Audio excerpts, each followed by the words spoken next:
শরীফরে খুঁজতেছে। আপনি শরীফকে খুঁজছেন না তাহিরকে খুঁজছেন? চলেন আপনাকে এক কাপ চা খাওয়াই।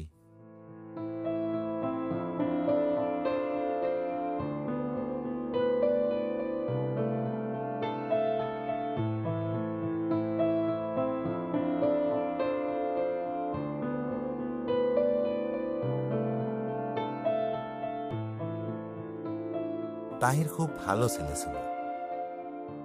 ঢাকা বিশ্ববিদ্যালয়ের রাষ্ট্রবিজ্ঞানের মেধাবী ছাত্র। রাষ্ট্রবিজ্ঞানের ছাত্র হয়েও সাহিত্যে খুব ঝোঁক ছিল। ও খুব ভালো কবিতা লিখত।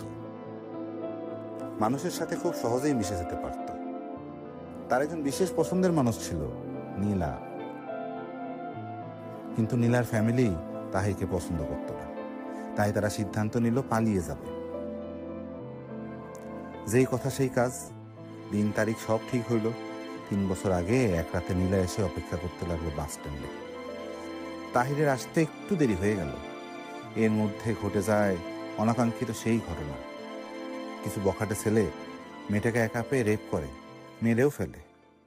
তাহির জানার পর ভাবে সব দোষ তার। তাই গাড়ির নিচে ঝাঁপ দেয়, মরেও যায়। তারপর থেকে মাঝে মধ্যে শোনা যায় ওই বাস স্ট্যান্ডে কোনো মেয়ে বিপদে পড়লে তাহিরকে পায়। তাহির তাকে বাড়ি পৌঁছে দেয়।